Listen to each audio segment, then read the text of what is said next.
Welcome into another episode of the Mainly Broncos podcast. Did Jalen Waddle have to poop? That and much more on a training camp episode of Mainly Broncos.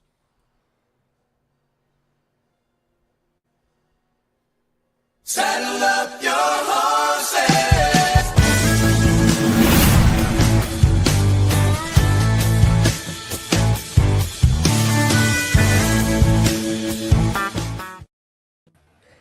What's going on, everybody? It is another episode of the Mainly Broncos podcast.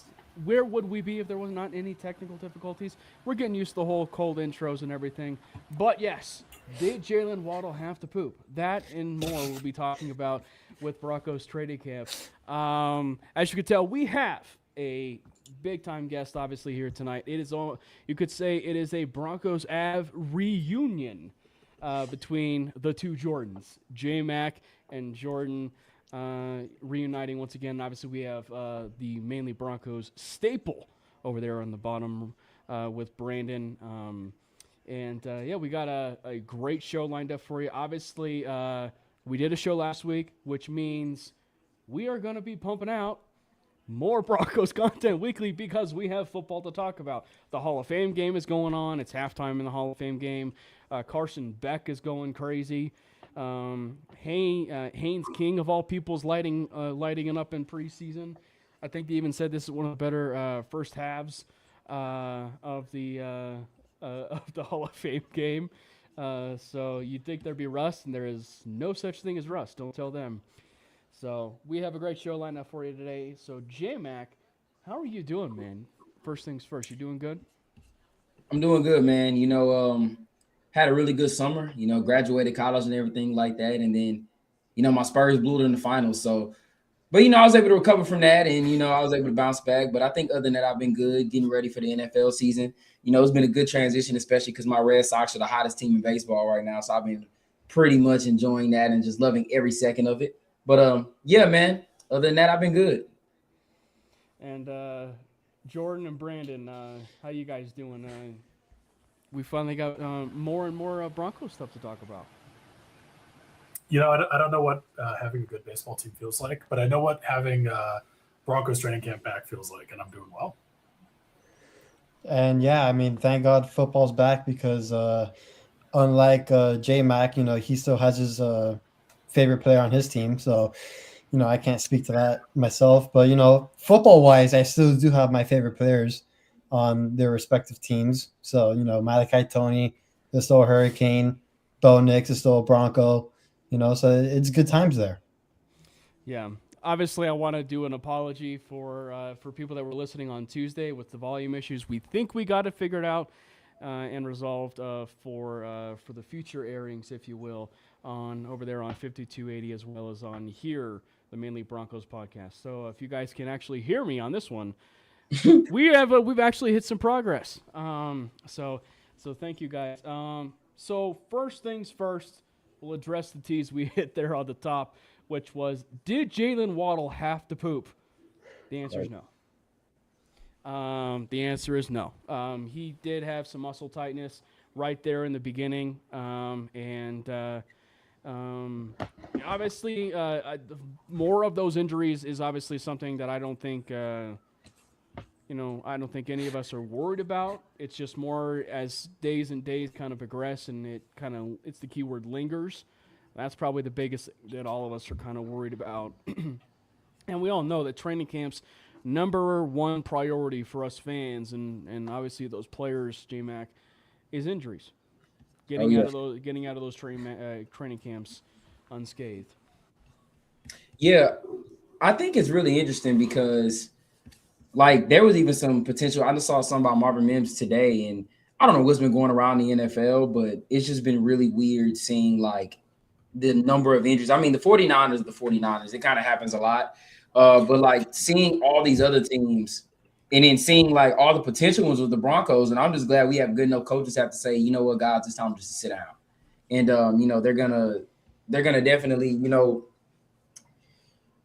definitely be okay. I'm glad with that because in the past we've seen guys like Tim Patrick and everything they're just out for the season.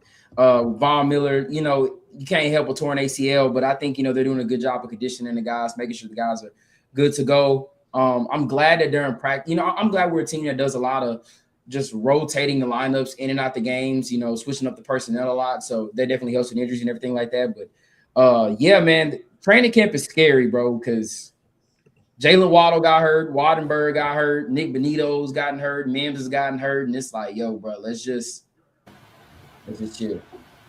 Also, not seeing Cortland Sutton participate 3 days in a row was kind of odd. Like, I don't remember ever seeing that. And Oh yeah, no, I'm totally fine. I'm completely healthy. And it's like, are you? Yeah. No, that was a weird one. I'm assuming we were talking about Cortland Sutton there with Yes. yeah. Have you ever seen I don't 3 know. days in a row? 3 vet days in a row?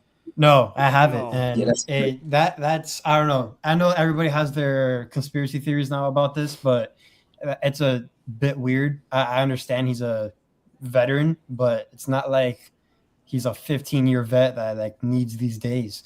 So I don't know what's going on over there. I'm gonna believe what Champagne's gonna say. That's all we have right now, but hopefully he does actually practice tomorrow. Marvin Mims, again, I heard something happened to him, but it was something very minor. Obviously, with the Waddle stuff, I mean, thankfully, it was only just muscle tightness, and it came from his leg. I mean, Nick Benito looked like he's okay now. I mean, this is probably the worst time of the year now with training camp. So I was gonna say the last Mims couple was, days have been pretty bad. I think Mims was like Riley Moss just filming him. So that one was okay. But other Yeah. than that, it's like, bro, what are you doing, man? at least the Broncos we got do that, not. brand new facility. Come on. At least the Broncos do not have Apologies. an electrical substation near their practice facility. I didn't even know the Panthers had one by theirs, bro. I didn't know the Panthers had one by their training camp until my friend who's a Panther fan was like, bro, we have an electric substation. I said, yeah, so that's why you guys are just falling just falling all over camp, bro. I said, it's just crazy. Thank you, It man. is. Well, and not to jinx anything, but with the amount of like trend that we've been on with health, something feels like it might happen in a way, like because like I mean, obviously, again, that is kudos to our health department, the way that we've, with Bo Lowry and the nutrition staff. That is huge kudos to them. You just know that it's just like at some point it could hit, and we're going to have a rather significant injury. Because, I mean, for argumentative sake, our significant injury, and it showed up, I think, at some moments there in the regular season, but, like, I would say probably our most significant injury was, like, Nick Gargulio, due to the fact that we had, like, depth offensive line issues, right? I don't want to, jinx things too much, but it does feel like whether it be this particular season, next season, that sort of thing, something still feels like it might happen. And so if it does, don't get too worried about it with the trend that we've been on lately. Yeah. Yeah, it's just one of those things where you want to just make sure it's nobody that's like just essential, or especially nobody new that we brought in. In essence, I was gonna say, in essence, not again. We love Nick Gargulio, but a Nick Gargulio. Yeah, bro. Like, I'm just glad it's nobody that we brought in. Yeah. You know what I'm saying, in the offseason that's gonna play like a key role. And I mean, well, with this team, that we only really brought in one key free agent, but I mean, as long as Waddle. Well, there was one person that we brought in that is going to be back in 5 to 6 days. So. Oh, yeah, that's right. Yeah, I mean, I'm just glad they said Waddle was a strain and he'll be back. To be honest, I would chill on him for about a week. I know they said 4 to 5 days, but yeah, I ain't gonna lie, bro. I want that man to at least be kicked up with his feet at home for an extra 3 days before he just goes back into training camp, because we lose him, we're kind of back at square uno. So okay, I wanna let's piggyback off of this like injury conversation, because obviously the other one and the big elephant in the room is we all know about the Bo Nix injury and stuff like that. I think it's a fair conversation to have now, and as we are beginning training camp, I think it's a worthwhile question to ask: how much should Bo Nix play in the preseason? I think he should play maybe like to be honest, I would say the first game, I think he should play the first quarter. And in the last game, I think he should play the first quarter. I know that Sean usually does like the first two quarters in one of those games, but He does it kind of the old-fashioned way, which is you play him in those first couple, and then you sit yeah. him in the last one. Yeah, I'm not with that. I want Bo to be 100% healthy because the first 6 games are going to be brutal enough, and we don't want him to get any type of injury heading into the season, especially because the first 6 weeks of our season are brutal. We're going to need everybody at full go. So I think, you know, if you want to risk it, and also I think it's going to be a little different because I know it's a different OC. And I know Sean is going to want to hide as much as possible with the potential look of the new offense. So I don't really see him doing a lot of Bo, like as opposed to how it's been the last 2 years. I know the rookie season was different, but definitely think be a little different like it was last season. I think it'll just be first quarters and not even the entire quarter. I think the first game Bo will go out there for like the first maybe 2 drives, and then he'll sit the next game. Third game he'll come out there, he'll play maybe the quarter, maybe. And I guess maybe the question actually, I know I said Bo. The question, frankly, is the other guys too. It's like, you know, how much should these other guys? But Bo is the big one, just because, you know, he did have the broken ankle, and it was around, you know, kind of the latter part of the season. So Jordan and Brandon, what's your guys' thoughts on that? It's tough because of that first, you know, 6 opening weeks that is so challenging. I do think getting some actual live game reps back would be helpful, but I agree for the most part with like really no more than a quarter. I don't even know if you need to play him a full quarter in multiple games. Like I think if you play him in a quarter, the first game or the last game, I'm okay with either one of those, but I don't think he really needs to be out there that much, especially when like it's going to be a vanilla offense. I do think, yeah, there is something to be said for having a little bit more of a warm up, but I think you can accomplish that in a quarter and then rest him. Yeah, I think what Sean said in his presser, I think it was today or yesterday, in terms of like Bo looking more relaxed and like knowing more with the playbook and stuff. I think that has something to do with it as well. I mean, last year he was still learning stuff and the whys of what they're doing. Now that he knows that and he's a lot more comfortable with everything, I don't think he needs that much in preseason. But I would say them not having joint practices this offseason, is going to play a factor into how long and who and how much are going to play in preseason games. Because, you know, with those joint practices last year, those starters would obviously play in those joint practices, and in the preseason game, you know, they'll play a little bit, then they're done. I don't know if this year, if Sean is going to play them more than a quarter because there was no joint practices or stuff like that. And for me, I hope it's not that much. I think Bo is, like how Sean said, he's comfortable with the offense now. He doesn't really need to, you know, do much else in terms of just warming up and getting ready for the season. And then for the rest of the guys too, our offensive line have been together for like 4+ years. Our wide receivers are all comfortable with each other. And it looks like Waddle and Bo already have a good connection with each other. So I'm pretty good on that. Yeah. Well, and it's just one of those things. Like I'm curious how, obviously, we're talking through this in a Bo Nix preseason lens, but it's just I am curious to see how things kind of evolve. You know, with how they load management people in the preseason, because like I think another way you could do it is you do play them in every preseason game, but you do it in a sense of like we'll play them like mostly. Say like just hypothetically, like the third preseason game, that's where we'll play them the most. And then the first preseason game, second preseason game, you'll play 3 drives. Then the second game, you'll play maybe 2 drives or something, like load management him in a way. So he's playing in every single game. You're just kind of like lowering the workload a little bit, even in that preseason game, while still giving some of those guys the opportunity. But the other side of that, too, is to what Brandon was talking about and with what we were talking about with the beginning part of the schedule. There's also a part of you that's like, with Jalen Waddle, right?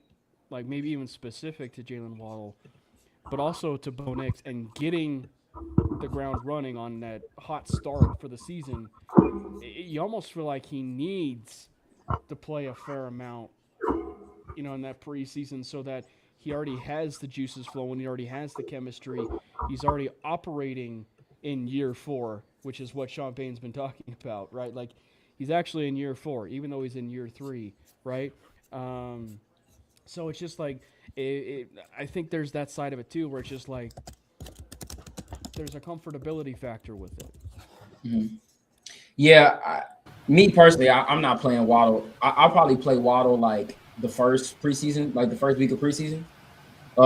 Maybe like give him 2 possessions. After that, I'm not playing him at all. Yeah. Honestly, Yeah, I don't. I'm good on that. I don't see a reason to play him personally. Like, yeah, you can talk about getting more of like the chemistry under Game their belts, but chemistry, right? game Like- chemistry. But like, Yeah. how much game chemistry are you even getting if you even play him for 5 For sure. plays? Like, that's not even, the risk is greater than the reward at that point. But I do think that you're going to see. Unfortunately, just knowing Sean Payton, you're going to see him play as starters. Is that going to include Jalen Waddle? I don't know. I don't think that he should, and I don't really want to see him out there, but it unfortunately wouldn't surprise me if he is. Yeah, again, I know some guys are going to play. Did everyone play last year? I know Bo did, but I feel like there's maybe 1 or 2 starters that didn't play that we're probably missing. Maybe Waddle can be one of those 1 or 2 from last year that don't play. Did J.K. Dobbins play? This is the one I can't remember. We'll be looking I don't at think it he right did. now. I don't think he did. I don't think he did at all. And by the way, J.K. Dobbins, don't think he should. yeah, and he shouldn't play again this year either. Yeah. That's a good one. Yeah, nah. I definitely think a lot of the guys shouldn't play. I think the only guys who really, I mean, like I said, I think both should play a little bit, but I think Dobbins, Waddle, even most of the defensive guys, Benito, Pat, ain't no point in giving those guys a go. Hufunga, it's no point in giving a lot of your main guys, who Zach Allen, who plays like such a pivotal role to the team. Because let's be honest, the type of ball they're going to be playing through the first 6 weeks, you're probably going to have some injuries. You're playing like Super Bowl contending teams for the first 6 weeks of the season, so it's gonna be war out there. So you need to legit be 100%. Like I'm not chancing the thing, especially when you've seen your guys who usually the last 2 years it hasn't really happened during camp, but we just seen guys like, injuries kind of pile up like this just a little bit, where a lot of the starters are missing practice. So if it's happening this year, and like I said, it's been something weird going around the league, bro. I don't know what it is about this training camp, but it's just one of those off seasons where, hey, the injury bug's spreading, and you just need to calm it down, bro, before somebody crazy goes out. Other than obviously starters playing, I do think it's going to be interesting, specifically with wide receivers, to see who, outside of the starters, who then gets more reps and more snaps, in the sense that, like, that could give us an idea of who has maybe pulling ahead a little bit more in the, let's say, wide receiver 3 battle. Like if we go out there, we don't see that much Pat Bryant. I could see that as like, he probably has that on lock, and because he's been absolutely killing it from all the reports that we've heard so far in training camp. Condolences, Jordan. But I do think that if you see like limited reps from him, and you're seeing more of like the fringe roster guys that, they gotta have a chance to try to pull ahead or like make a difference, or maybe even be showcasing their talents for other teams. I think that'll be interesting to watch. Like who gets used at wide receiver outside of the normal starters can tell you a little bit more about who's winning wide receiver 3. Yeah. Sounds like it's Pat Bryant. It sounds like he's separating himself a little bit, sure. And actually, due to the fact that, I mean, I would say maybe the past couple days, you are starting to see a little bit more comfortability with Troy Franklin as well now. Mm-hmm. So like, and and so not Has there been? Sorry, did he have more reps? Because I know for a bit there he wasn't playing that much. Well, I mean, as of late, like it seems Okay. like he's getting a little bit more plays, if you will, and he's Gotcha. actually succeeding with a little bit more plays. But I just think that, one of the things that, is always a fun conversation around this time of preseason is just as much as we would love to see the star-studded cast, right, whenever we go to preseason games, it's always nice to see those underdogs, those players that are really kind of fighting for roster spots, because you don't know if you're going to see that diamond in the rough, or, like Zay was mentioning in the chat about Jonah Coleman. I think the thing too is, like, if J.K. Dobbins doesn't play the entire preseason, which we all agree he shouldn't, and just kind of rest him a little, as much as you can. Opportunities like that for like an R.J. Harvey and a Jonah Coleman, and the backfield that you're going to have with Tyler Toilet and Julio McLaughlin, I think it's going to be invaluable for those guys, right? Like, because they're all vying for spots. They're all vying for playing time. And specific to Jonah Coleman, there's no better opportunity for you as a rookie, coming in and with that offense to really garner a lot of that experience. Yeah, Jonah Coleman in the preseason. I mean, he might make some backups look real bad. That's can't wait to actually watch him play. I think he is by far the player that I'm most excited to see in the preseason.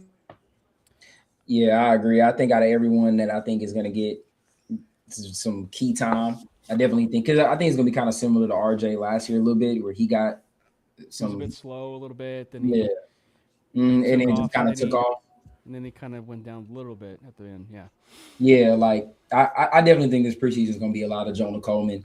But I definitely think the running back 4 spot is the most interesting spot on like the team right now. Well, I ain't gonna say the most interesting, but like especially to me on the offensive side, I'm interested to see what they kind of do with that, because you got like 3 guys that can get it, and it's probably gonna be Tyler Bidae, if we're being just quite honest here. But I definitely think it's gonna be interesting to see that, and then the tight end, was it tight end 3, I think, or tight end 4, whichever tight end spot it is, where they got to make a decision where if Nate Atkins makes the team. I think it's a lot of good. It's gonna be interesting to see what they decide to do, because they drafted Jolie and everything. They drafted Bentley, so I'm interested to see tight end too. Actually, I was gonna say, like, for me, I mean, everybody's gonna be talking about Jonah Coleman, and they should. But like, I think Dallin Bentley and Justin Jolie are probably the 2 that I'm really excited about, and that's just because, like, the tight end room specifically with the offensive side of the ball, and then you add the linebacker room for the defensive side of the ball, are probably your 2 most weakest positions, right? We still can already agree with that. And I think that if you have something where you think you've got a semblance of, a stud with Jolie or even Bentley, that's enough to separate, with that tight end room. And I think that for guys like Jolie, and just specific maybe to that room, the expectations for that tight end room are so low that the moment we do see maybe a little bit more of a Justin Jolie, or we see a little bit more of a Dallin Bentley, I think is an opportunity where they can really separate themselves. And I think that's why probably myself would much rather prefer the tight end room to be 4 tight ends, which is Adam Troutman, Evan Ingram, Justin Jolie, and Dallin Bentley being those 4, right? Because like I can't see me being biased a little bit. I can't get there with the Nate Atkins, the Lucas Krolls being an addition to the room. So if you can have 4, with your wild card stashed away of Caleb Lohner at some point, I think that's your ideal tight end room. I don't know. I honestly don't know. I mean, they shocked me when they gave Adam Troutman $10 million guaranteed. I just don't. I wouldn't be surprised if Bentley's a practice squad guy. I just don't see them like cutting Atkins, even with Printers being there. Because if you go back to last year, like they played both. I mean, they did, and Sean was very proud of that. I mean, I don't think Nate Atkins is a bad player, but like I think you kind of got to go with your rookies. But I wouldn't be surprised if Bentley. They did add 2 though, so that's the thing. It's like I get what you're saying, but they also added 2 tight ends. Yeah, and so I agree. I think one of them being in the 7th round is like cause for them to be like, yeah, we can like kind of sit him a year. Which I think if you move Bentley to the practice squad, I don't think he's going to spend the whole season on the guys. Somebody's going to claim him like 100%. Yeah. But I just don't know if they'll cut Nate Atkins. I mean, just because the way they use him as a blocking tight end, and Evan Ingram being as like atrocious as he is as a blocker in every facet of the game, I think they're going to want to use him in those specific situations, which is why I think he's definitely going to be one of the tight ends that makes the team. Just because of the blocking aspect, and we see how Denver loves to. Sean Payton loves bigger guys, bro. He loves those 6'4", 6'5" frame. Now, Lucas Kroll, I definitely think he's a practice squad guy, or he's not making. I definitely think he's out. But I think Nate Atkins is very interesting because you can line him up at fullback. And we know Sean. I mean, bro, Nate Atkins was. I hate to say it, he was a big part of the offense. I remember there was a point last year where people was like, "Man, we just can't wait to get Nate Atkins back." I mean, it was a real discourse behind Nate Atkins last year, and I just don't see that necessarily going away because they drafted. We couldn't wait to get Jordan Humphrey back. Yeah, I mean, he's a guy also that I think he's a lock for the team. You know, Sean Payton loves guys. He's 100% a lock. Whether they bring him back at some point in the season, Lil Jordan Humphrey will play a snap in the regular season. I think we can pretty much, like, if there was a bet on that on DraftKings, slam it. Like, he's definitely playing for this football team. So, but I definitely think it's gonna be interesting to see what decision they make. I definitely think the right decision would be to, you know, make your 2 rookies that you drafted that are just completely better than by what, let's say 80% of the room. Outside, really anyone not named Evan Ingram, the 2 guys you drafted are probably better than. So I definitely think it's if it was me, I would definitely keep them 2 over, you know. If it was me, Troutman, no disrespect, Troutman wouldn't even be here. But, you know, he's going to make the team. He's going to be tight end too. So I really think it's going to be who's going to be the tight end 3 is what I'm interested to see what they're going to do there. But hopefully it's Jolie. So let's talk about that tight end room, because one of the studs, not ignoring it, one of the studs in training camp is Evan Ingram. Evan Ingram looks good. Like, Evan Ingram looks, by all accounts and everything that we're reading, Evan Ingram looks really good, and he's one of the largest studs in training camp. Marvin Mims is another one. We'll definitely be talking about Marvin Mims. But, you know, Jordan and Brandon will take it to you guys. But, like, how much stock are you buying, like, with Evan Ingram doing so well right now? Because, like, right, there's that question of, like, he's playing well, but is that just the product of the environment? Is that the product of training camp?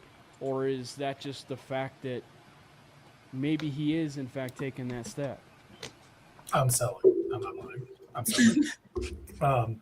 Look, he needs to prove it to me during the season at this point, because he's been around the block. Like, there is no reason for him to not easily be the best tight end on this team, allegedly. And the fact that it's even a question is like, I don't know about that, man.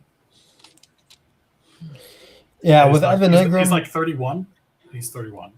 Yeah, he's for sure in his 30s. Yeah.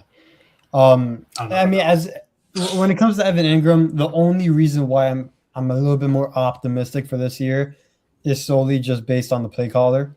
I mean, you could take that for how you will. It's nothing that has to do with Ingram. I think Ingram still has a little bit of magic still in him. Hopefully, Davis Webb can bring it out of him. But that's the only reason why I'm a little bit optimistic for Evan Ingram this season. In terms of Marvin Mims, though, you know Broncos football is back when you start hearing the coach say that we need to give Marvin Mims more touches.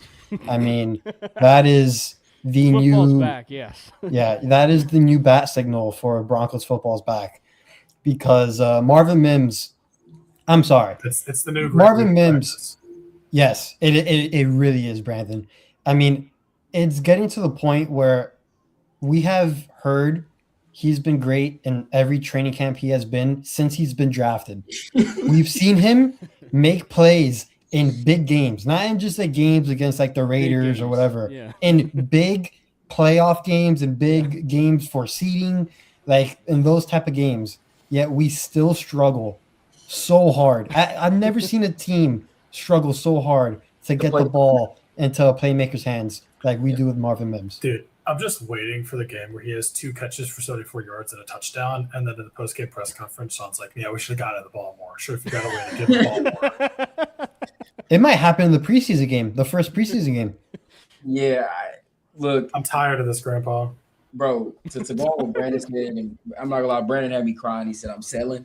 I definitely think the Evan Ingram stuff is just kind of a wait and see what he does in this offense, because I think a lot of the Evan Ingram issues are just him not being able to catch the ball and him not being able to separate as well as he has in the past. I mean, with that being said, he still led all tight ends in separation, which is actually crazy to say. And I think he wasn't that great in it. But I think it's really just him catching the ball. And it's just one of the things he cannot block for shit.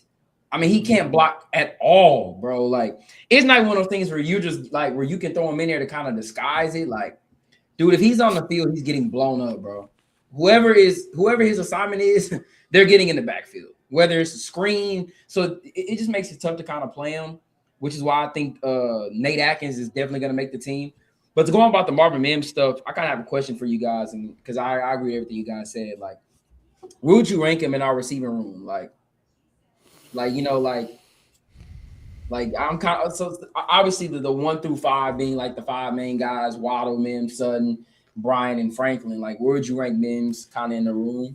Because matter of fact, I'm gonna let you guys go because me and Trav had a good little debate about this about a week ago. So I kind of want to hear you guys and then I'll give my ranking for him.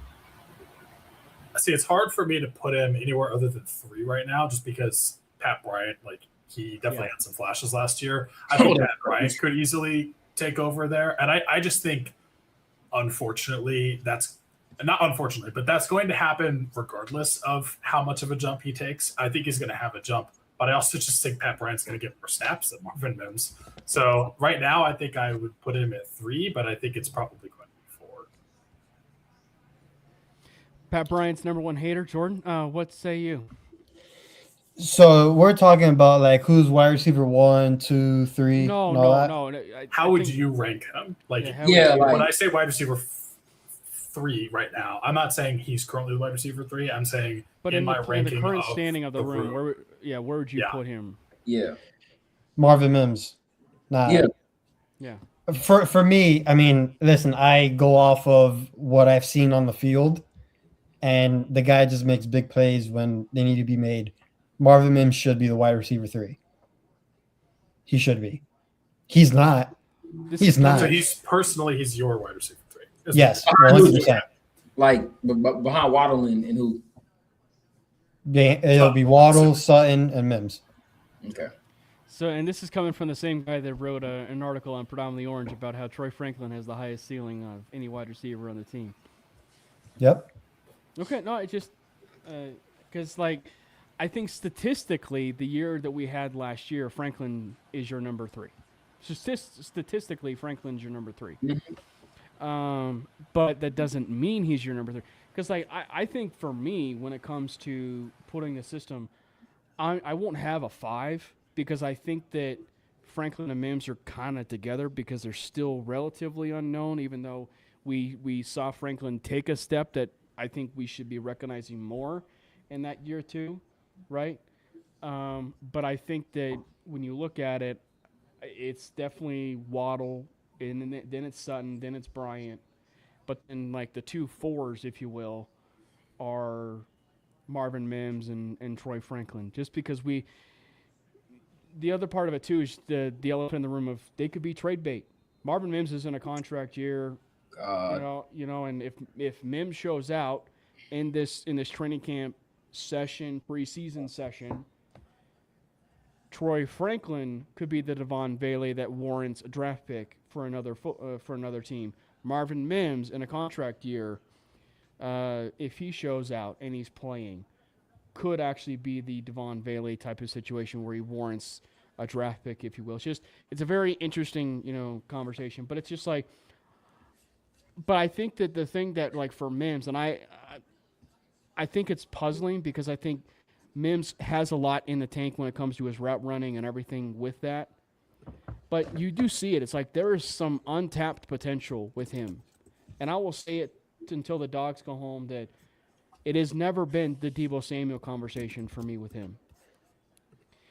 It's actually been you look at the prototypical size and everything, and it's a relatively high ceiling for as explosive as this player was. But Percy Harvin is always kind of like the player that always kind of comes to mind a little bit for me. And I just think that it's like if you can really harness that explosiveness, I don't see why there's not a world where you can actually keep your wide receiver room locked up for the Yeah. foreseeable future, even with the Troy Franklin, because the best thing for you and the best thing for your quarterback is having chemistry with your wide receivers. And so I Yeah. think that if you can almost, and I was saying this on 5280, there's, you know how they always say there's a NASCAR package for defense of pass rushers?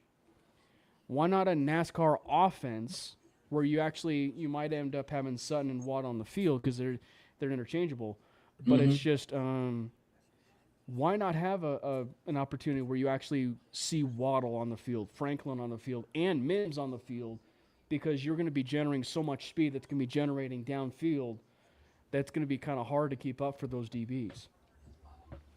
Yeah, I definitely agree with that. I would say where I kind of have Mims, I know a lot of people are going to disagree. I definitely would have him at 2 or 3, and I'm kind of leaning towards 2. Yeah. I just think, and I know people like, I definitely want to see how Sutton's going to play next to Waddle. I think that's something to keep an eye on here, because I know Mims is in the contract year, and if Pat Bryant has a year, I think he's going to have. Definitely think there's some conversations to be had about who could potentially be out in this room. And me personally, I mean, I'm pretty sure Jordan already knows where I'm going with this, but I just don't see how you can go into another season, given how the playoffs went and given how late in the season went, just how last season went in general, with Marvin Mims basically saving our season time and time again after the entire wide receiver room was just absolute just dog shit and was basically playing horrible, dropping. They was second in the league in drops, crucial drops, lacking separation. In Davis Webb, I think we're seeing. I think we actually may see it this year. I don't want to put any money stock into it, but I think we may actually see it. But I'm sorry, bro. Like, if I have to keep Bryant or Mims long term as opposed to Sutton, I think it's almost a no-brainer in which direction I'm going. I'm definitely keeping Bryant because I actually think Bryant can be a good replacement for Cortland Sutton. Yeah, Maybe Brian not this season, but definitely in the future. Go ahead. So I was just saying, yeah, Bryant seems to be the heir apparent. Like what Yeah. Like I just think honestly, bro. Like, I'm sorry. The rankings for me would I probably have to go Waddle 1. I think Mims and Bryant are kind of like 2 and 3 juggling for me, and then 4 I'll go Sutton, 5 I'll go Franklin. I just think you know what you're getting with Sutton, bro. Like, and I went back and watched pretty much every single game from this season. Like, I do it in my spare time, and like, I don't know who's keeping track of the stats, but like, I know for a fact Cortland Sutton had 4 drops in that Buffalo game. 2 of them came in overtime. And I'm not trying to just put one game on them, but it just happened so much. Like, I just think in order to fix the drops, you have to play different guys. Like, I'm just not a believer in, you can go through all these drop drills and it's just going to magically fix a player's hands. I just don't think that's – and it's one of those things where you got a guy who makes nothing but big plays, and you got a guy that's like, he makes big plays, but they're not timely. You see what I'm saying? Like, a lot of his mistakes are the worst possible times. Depending on the situation, they are timely. Because there were situations like this last year where, like, where did that come from? Right? Like, and then it's a big, like the fourth. I'm talking about Sutton. Yeah, that's what I'm saying. Like the 4th and 2 play with the Green Bay game. It's like, okay, Bo, like you're actually going to go to Sutton here, and you're not going to go to the wide open Tyler Bidet on this. And so it's just like there's moments where, and obviously the Giants game as well. So I get what you're saying, and I agree with you. But I also think too, like it's clear the Broncos themselves felt on the other side of things that Keir Colbert, is that the guy's name, the wide receiver coach? Yeah. Mm-hmm. Was at least from the interpretation, was the problem, and I think that bringing in Ronald Curry, who's got the familiarity with Sean, should probably help. And in my opinion, I actually think that's going to be a hire for the staff that I think a lot of people I wish talked about more. You know what I mean? Like, I wish a lot of people talked about that more, because knowing the fact of where we are with that wide receiver room, I think having that kind of chemistry already with the wide receiver coach who knows Sean, who knows how to operate with Sean, was already under consideration for the offensive coordinator gig when he was first hired by Denver. He's already in high regard by Sean. And so I think that when you have that and you bring something in there where he's going to be able to coach this team and coach Troy Franklin and Coach Cortland Sutton, who really had a fall off when it came to more body catches versus hand catches, I think is something that was a little bit more of a huge disappointment for me when it came to Sutton. Was like, this is the guy who's got unbelievable hands, and he's using body catches more often than not in 2025. And some opportunities have worked out, but some opportunities it just failed to capitalize.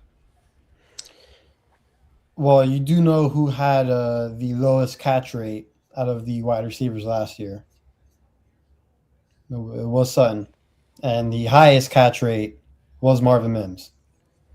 And actually, ironically enough, everyone's prince to be made, Pat Bryant, is very close to Troy Franklin in catch rate, which I did not expect. Because I thought I saw Troy Franklin drop quite a few last year. Mm-hmm. Yeah, I don't know who's keeping track of stats, but Troy Franklin had way more than 4 drops. I don't care what anyone tell me on that. But to go out what you said, Cam, I agree that the coaching hire does matter. I just think when you have it does matter because when you have your tight end 1 and your wide receiver 1 be like both top 5 in the league in drops, I think that's definitely goes to show that something isn't like going right in that room. But it's I also both the player and the coach. But no, it's yeah. not just Yeah, but I just think like when you got guys who can like vertically stretch the field, and it's not really just about downfield. I know it's about the in between game too. I'm just like, there's no way I'm just gonna like bank on Cortland Sutton long term over those guys, especially because Marvin Mims has a payday coming up. I just giving off what we've seen. I just feel like it shouldn't be like a thing to kind of sit down and be like, we have to talk about this. I think it's just kind of be like, okay, let's maybe keep the guy who kind of saved our season last year, because we got to remember when Pat Bryant went down and they called on Mims once again. Mims was insane. Would he go for like 6 for 6, 74 yards and a touchdown? Wasn't quite like 2024, right? Like where he almost had, 500 yards, like from the midway point of the season on. It wasn't quite like that, but he turned it on, after that trade deadline. You can go to the Chiefs game, the second Raiders game, the Giants game, even the Colts game. You can go to so many of these games where they called on him to make plays, and he's made plays. And people have to realize why they're calling on him to make plays. They're calling him to make on plays because our other guys are just getting taken out the game. They're lacking separation. There's no juice. And I just think, you add Waddle, having Pat Bryant, and even Sutton. Like, I think you have to play, like, I just think you just can't have 14 out there just as much as you did last season. Like, it's time to give the reins to the younger guys a little bit, bro. I'm sorry, it is. It is. Yeah. By the way, I do agree with the statement. Just wanted to bring that up. I'm looking at the stats right now. Marvin Mims ran 200 less routes than Troy Franklin, who was our leader in yards after catch. Talk about it. And Marvin Mims was 40 yards short of that. Troy Franklin had 280 yards after the catch. Marvin Mims had 240. Troy Franklin ran 200 more routes in the season. I don't know how much Marvin Mims has to do. I'm hoping the new wide receiver coach, Davis Webb, calling the play, like something changes. But man, like I don't know what else he has to prove. It could just simply be they don't want to risk him getting injured because he's one of the best returners in the league. I think you have to go back. You have to get over that phase now. Yeah, bro. Because I agree with you, but I'm trying. I'm trying to come up with a legitimate reason that because they're not that dumb, right? Bro, it just has to be. It comes to a certain point where it's like if you have to keep asking yourself something, like you got to look in the mirror and say, okay, maybe I'm a problem. Like because it just keeps showing time and time again that he's just like you said, Marvin Mims, bro. Like all this man does is come in and make plays, dog. Like there is no question on it. And again, I'm not saying make him wide receiver too, like, but I'm just saying like definitely give him way more reps than he's gotten in his career. Like make him a focal point in his offense. It's just the Marvin Mims thing is really just such a mystery because I was saying it on Tuesday's show. It's like go back and look at his college career. Like go back and look at his college career when was showing up in big moments. He was showing up in big moments with Oklahoma. And of all things, Caleb Williams, when he was at quarterback, right? Like the Texas, the Texas River Shootout, when Caleb Williams made himself known to the rest of the world that, I'm the number one recruit in the nation. I'm going to supplant Spencer Rattler in this game and take Oklahoma all the way back and beat, Texas in the Red River Shootout. In that game, he throws an unbelievable ball that Mims high points and catches in the corner of the, where the pylon was. And it was just one of the big moments of the game. So it's just like there is something in that gene where it's just he rises to the occasion. And then sometimes it isn't in the passing game. It's also in the special teams game. There were numerous occasions last year where he had a special teams run that they badly needed. Like there's the Raiders game where he finally had a return punt for a touchdown, right? And then the offense was kind of sputtering a little bit in that Raiders game, but they badly needed that breakthrough, and Mims gave it to him. The Chiefs game is another example of that, right? At home. So it's just there is a mystery about him. The other, and I don't mean to laugh, but it's just like the funniest thing about this, though, is the trend, the way you're seeing, it feels like it's already going to where it's a contract year. He's going to end up playing out of his mind, from start to finish. You know what I mean? Balloons. But like he's going to be, playing nonstop from start to finish. You know what I mean? And who knows? The Broncos might actually reward him with a contract, or another team's going to see that and actually pay him. And then, at some point we either bear fruit to what we're seeing with Marvin Mims from another team, or with here. But it's just like it is a bit of a mystery with him. Yeah, I'm gonna say what's gonna end up probably happening.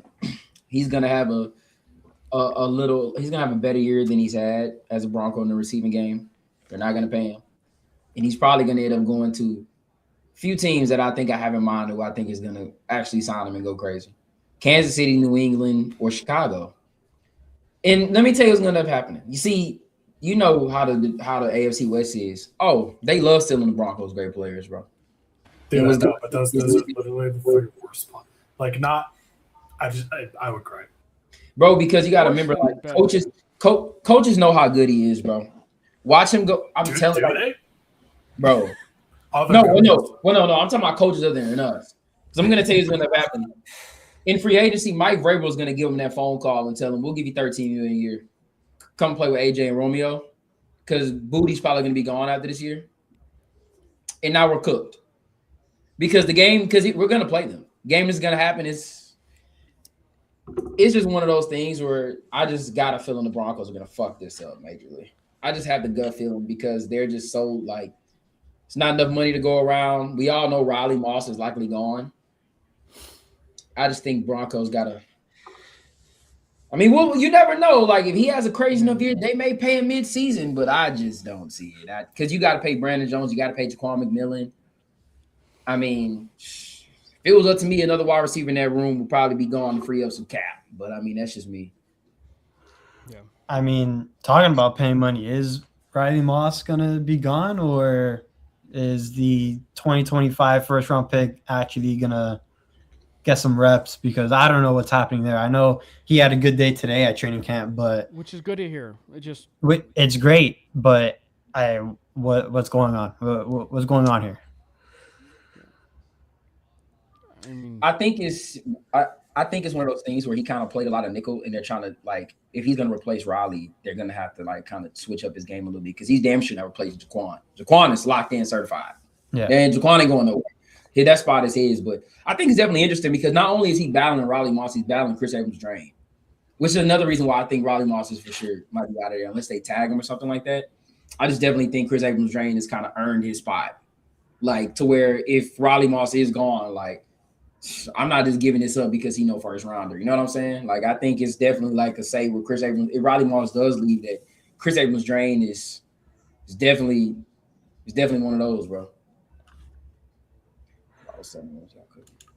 Yeah, I mean, Jordan, you mentioned it. What are you saying?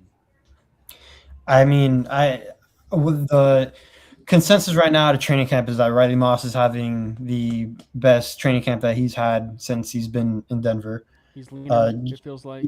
Yeah, and a big part of it was him and Jaquan McMillan actually went down and trained with Pat's coach, DB coach down here in South Florida. So he got a lot of reps there. I'm pretty sure he picked up on a lot of stuff. So of course he's gonna keep on improving and stuff like that. I know some of the questionable calls last year kind of haunted him in some type of way. I know Hufanga talked about it yesterday or the day before. But with Jahdae Barron, at the end of the day, he's a first-round pick. I understand the reason why he didn't get on the field last year, but in year 2, you would hope your first-round pick, plays some meaningful snaps. And if he doesn't, then something has to be going on. I know the room is stacked, but are we going to move him for somebody else? Like something has to be done. Again, and I understand we're one injury away from that room where we're going to need Jahdae Barron. But, I mean, again, he is your first-round pick, and he was the guy being talked about as the best corner or one of the best corners in that draft. And we really haven't seen it due to just the cluster in the room and just because, I mean, just with the limited playing time, he hasn't gotten those opportunities. Yeah, I agree. I think some people are kind of overreacting just a little bit because, I mean, bro, he's not a starter. So I think people got to realize he's not going to get starter reps or like that's just what it is. I mean, he definitely like gets playing time, but I think the role they have him in there right now is kind of like a nickel role in a way or a safety role. Like they kind of have him playing a lot of stuff like dime backer, playing that safety sometimes. He comes in, guards tight ends, guards running backs. I mean, they kind of got to do a little bit of everything. Like I call him the Joker of the secondary almost. I think he does a lot, but in terms of like what people are expecting him to be, I think the Broncos drafted him in the first round because he was first round talent and he could provide like elite depth in the secondary because as we saw when Pat Surtain went down, him and Chris Abrams-Drain came in and did just damn good job at coming in and I mean I'm just not overreacting to it just a little bit. I'm gonna still give him some time because I still think there's some decisions to be made in that room and for the future. And you never know, like we could be going into next season like, all right, Riley's out of here because of how he played. You know what I'm saying? Or Riley's out of here and now it's Jahdae time and they fully move him to outside corner. He does what he's got to do. But I'm not ready to call curtains on it just yet. But it's definitely like a weird thing because you draft the guy in the first round. It's like, damn, he ain't starting the first 2 years. Yeah. Like, he hasn't made his way up in that room. But then you got to remember, like, who is in that room? Like, you got some of the best guys in the league that's in that room that he has to kind of beat out. So, I mean, it really is tough. Brandon? Yeah, I couldn't agree more, man. You got to have him do something or trade him. I don't even know like what you're going to get at for him, but get something out of that pick. Either that's going to be a player that's making some kind of an impact for you or I guess draft picks, even though like it would be a completely horrible divestment of resources because you spent a first on him, but I'm still of the mind that it was a panic pick because the pick that they wanted to make happened right before. Unbelievable. I mean, I'm not saying I would do it or won't do it, but would you just do right now a 1-for-1 for him and Vita Vea? Honestly, I think I would. But I mean, would you say, Kevin? The Bucks won't take it. The Bucks wouldn't do it. I would do it. I think they would, but I think like if you're the Broncos, like okay, just like would y'all pay Vita Vea? I mean, you'd have to. You have to. That's I mean, that's kind of assumed. It is tough because he's a little bit older, but he's so good, man. If you're trying to maximize the window, like I don't have any problem with that. Yeah, no, like if you add Vita Vea, because it'll be like a 1-year thing. Because I'm telling you right now, the Broncos aren't going to pay him. Like I just don't see it happening. They just paid Zach Allen, extension, everything like that. I don't really, and they didn't pay JFM. But I mean, if you were to do that, you completely maximize the window, like Brandon said. I'm kind of. You're not paying him, absolutely not. Like you have to pay him. That's a requirement. Yeah, I'm in the mindset of man, swap him for a tight end. Send him off to Detroit for Sam Laporta. See that would be a good way to. You see now we can talk, but I mean, I was gonna say Kittle can't stay healthy. He just doesn't. Dude, He's But- also Okay, older than Jesus. Jade Barron and something else for Trey McBride. Where do I Now sign? you got me. See, I'm with you Where on do I that. sign? I'm with you on that 100%. Because I tell you what, bro, I'm sorry. Like, you know how, bro. The Cardinals are going nowhere anyway. Why don't they just set up a good defense? If you get Bo Nix, Trey McBride, you might as well just give us some Lombardi in the preseason, bro. It's over. Telling you right now, it's over with. Because yeah, it's real interesting, bro. The Jade stuff is kind of crazy because Ibuka was definitely the pick, and I just think it was a George Payton pick. I think George Payton got really excited that wait, Jade's still there, and he kind of took him. But I mean, I will say last year definitely paid dividends though, having that guy there because Alex Singleton is just atrocious in coverage. So him being able to step in for that is definitely like a plus. Like I definitely think he plays like a really good role because whenever Van decides to go fully man, I'm going full nickel. You can run five corners on the field. Yeah, and when you can do whatever with him, and I think that kind of continues the theme of like, obviously, I think when they drafted him, I agree with you guys. Like, and this is something Brandon and Jordan we've talked about on the show numerous times. They've had a plan for him when they drafted him to be the nickel corner, right? And then Jaquan McMillan just took off and really became that dog of that nickel corner. And the plans changed, but I think that they knew because you're not an idiot necessarily. So when you're scouting a player, you're scouting the entire player, and so I think that when you're scouting him, you kind of had a chance to see that he's a versatile piece. He's a versatile piece of this secondary that can be used in a lot of different ways. So in some ways, it was a win-win for you because J-Mac won his nickel position, but here comes. Barron who can be able to play some of these roles. And then I think there's a window for you that could work out long term. And would I be one that would want to pay Brandon Jones? Yes. But I think that there's at least a window for you contractually to play Jade Barron more full time if you wanted to have him be your Brandon Jones replacement, just because he is such a very flexible piece for you. And then if you have that point, then you really have two high intellectual players in Talanoa Hufanga and Jade Barron manning the back in terms of your safety position. That would be a really tempting, I think, proposition for the Broncos at that point. Because one, we all know he's cheaper, right? Like, even though he's a first-round pick, he's cheaper.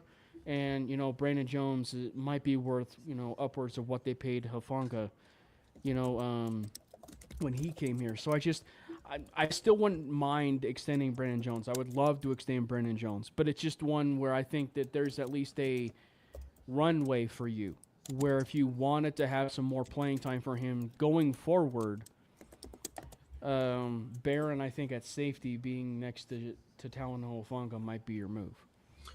How much do y'all think Brandon is going to command a year? I don't know, Brandon. Tell me, how much do you think you're going to command a year? Dude, I'll take $3 million a year. I'm not picky. I honestly, because they signed with a 3-year 20, so he's definitely gonna get more than that, and he's still 20. So because what was Hufanga, right? Like Hufanga was 3 for 30 or something like that. It was like over 10 a year. Yeah, but his contract was like a lot of that was basically if he plays. Yeah, like he gets 11 this year. Yeah, the Broncos gave themselves a potential out after this season if they wanted to, but that won't happen. Yeah, that won't happen. So he's getting like 11. He signed 3-year 40. So I think Brandon Jones is kind of a little less than that. I would say you probably give him, because you gave him 320 last time, it'd probably be like 335, somewhere around that. Which I ain't gonna lie, I'm not against that. I don't think that's that bad. Honestly, that's pretty fair. Yeah, I'll be honest with you. Like, I'd give him that. Compared to how much, because I don't know how much Jade is making as a first-round pick. I'm pretty sure it's somewhere. I know it's not. I think it's just less. It could be like the deal Brandon signed when he signed. Yeah. Based on the slot. So Jalen Petrie of the Texans is making 3 years, 39. I'm assuming Brandon Jones' agent is going to probably compare him to Petrie and say, hey, maybe we want 3 years, 40. with a certain amount guaranteed. The same APY, the same, everything, but you just kind of take the guarantees up just a tad. I mean, the APY is 13 a year. I mean, Jaden Petrie is getting. Let's see how much he's getting guaranteed.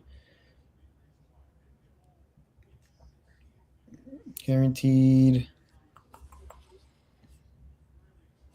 20. So that Does also not- adds. So then there's also like, well, how much is Jaquan getting? Because they play the same nickel spot. Because The lowest I thought I'd see was just above 10 a year, I thought, for like one of the highest nickels. So then it's also too like it feels like you'd almost have to commit to. Do you want to commit to J-Mac then, or do you want to commit to Brandon Jones? to Jaquan. So, Yeah. and But so right now, you should be trying to get these deals done now because the longer Yeah, you wait, the the worse. more you're gonna have to pay. Like I think when we extended Sertan, that was perfect because right now his contract looks like it's the best one in the league. Sutton's Bro. is actually now too the way that some of those deals are looking. Yeah, I mean it's just the sooner you get it done, the better. And I definitely think Powers restructuring means that they're working on one of them. They're probably gonna get Brandon first, will be my guess, I don't and know. then Jaquan. Because I'm not gonna lie to you, I feel like they should have paid Jaquan after the year we lost to Buffalo. I feel like you should have paid him then, because now it's more money. But then they want to see one more season. I mean, because I'm telling you right now, like I don't see them franchise tagging him because the tag is way too high. I was shocked they only tendered him. Yeah, it's definitely. But I definitely think both of them stay. That's why I think Riley is like the odd guy out here, because I definitely think they're both gonna stay. I mean, you never know. They could re-sign them both and franchise Riley and just say we just not gonna do nothing in free agency, which I wouldn't be surprised they do that because they didn't do anything this year. So Got to save Yeah, up as I much definitely money as see. you can to give Bo probably 50 to 60 million a year. See, and that's what I do want to ask y'all. Like, let's say, I mean, because I guess the only thing Bo can go up from here is like going to or winning the Super Bowl. So, like, how much do you think Bo should get on his next contract? Like, do you think Bo is gonna, get like Trevor Lawrence type, Jordan Love type money, or you think he's gonna, Brandon? get something less than that, or should he like even take some type of pay cut? Brandon? I mean, I think he's for sure going to be over 50 a year, Yeah, it's probably like 50. and it's not a bad I thing don't because know. the salary cap keeps on going up. I mean, Yeah. right now Burrow's at 55. He hasn't played like in 2 years. Jared Goff is at 53. He wasn't great last year, and he's 29. So I mean, Jordan Love is at 55, and I know there's been, everyone's either loves Jordan Love or they hate him. I mean, Prescott's at 60. I don't think Bo's touching that, and we shouldn't want him to touch that anyway. I think Bo No. actually realizes that. I think Bo's the type of guy too that he would take less. Yeah, yeah, Well- that's kind of where I'm with it too, bro. Like, I think he's gonna shock a lot of people that like. I think bro might take less, given like he knows that I low key want to keep this team together, bro. Because Do I think the structure of the deal, like the years, like will be the same? Yeah. No, but like I will say my initial reaction with Patrick Mahomes' first initial deal, which was like the 10 years and 500 million, like his first initial deal, like whatever it was pretty obnoxious. But you do look at that now, and you're like, actually, that seems a little bit kind of like a steal because the more money was spread out year after year after year, so we were able to afford players, to be able to come here. So it's gonna sound kind of like a hot take. I'm not ruling out the possibility of a deal like that. yeah, I agree with that. Just because, like, just when you look at Bo Nix's history and how loyal he is, I think there's at least a world where it probably was not going to end up being 10. But I think there could be a world where he's signing a 6-year deal that's going to end up being on top of, the 5th-year option. Could be. And so I think that's at least an option for you, and I think it'll be a little bit of a cheaper APY or higher guarantees, but also it's spread out more so that they have a little bit more money to work with. The I only think our reason owners are going to said, take care of him. Oh no, they totally would. The only reason I said like 58, you look at the Burrow deal, you look at the Jared Goff deal. Those were 3-4 years ago at this point, 3 years ago at this point. So, I mean, the salary cap just continues to go up, and our owners have like there is no salary cap basically, right? So, I do think it's going to be up there. I don't know if it's going to hit Dak level, but I do think it's going to be. Yeah, like go for it. No, I was gonna say right now on Spot Track they got him at 4 years, 214, making like 53.4 a year. That's what his market value is right now. For Bo? Yeah, it's 4 years, 214 million, 53.4 average annual salary. That's what they got market value. Okay, so he's 0.4 above Jared Goff, Brock Purdy. So the guys that would be above him would be Allen, Burrow, Trevor Lawrence, Jordan Love, Prescott, and Mahomes. Which I think is fair. I mean, I think it is fair too. Especially fair when you consider he's actually a top 12 quarterback in the NFL, contrary to the morons that are on the social media verse. Yeah, and he can backload it too. Yeah, honestly, like I mean, because he could backload it and have like the first 2 years of it be, he's not making that much, and then you can still, because I mean, like honestly, a lot of the guys are already locked up, so it just gives him more room to kind of maximize this window that they have. And plus, I mean, I'll be honest with you, the way it's looking is they're gonna sign him sooner than later because agree. If he wins let's say hypothetically we win the Super Bowl, he's not. It's gonna be more than that. He's probably gonna. he will get the 60. I'm not gonna lie. If he gets a Super Bowl, bro, and he wins the AFC West again, it gets like the 1 seed against something crazy. Yeah, he's gonna have to get it, bro. Like, and the thing is, the Broncos, like, you don't want to stiff him on that now, unless Bo is like, I'll take such and such less. But I mean, $30 million a year. Yeah, I mean, hey, look, he could do what my guy Wemby did, bro. You know what I'm saying? Shout out to the Spurs. You know what I'm saying? Would he take like a $50 million pay cut? But or he could do what Kawhi did and just do that completely illegal and just. Hey, I'm not against that though. You see, because like you still getting. I mean, to be honest, Broncos can do that, but I mean, I'll be honest. I mean, bro, they own fucking. I mean, in all seriousness, with the new stadium coming, with everything that's in favor of their momentum and all the cash flow they're about to get, even we already have. I mean, we have the richest owner in all sports, but with the new stadium and how much that's going to attract, I mean, I don't think that contract is going to be worrisome for the owners and our guys. But no, they're not sweating that. Agree. Brandon, do you have any final thoughts?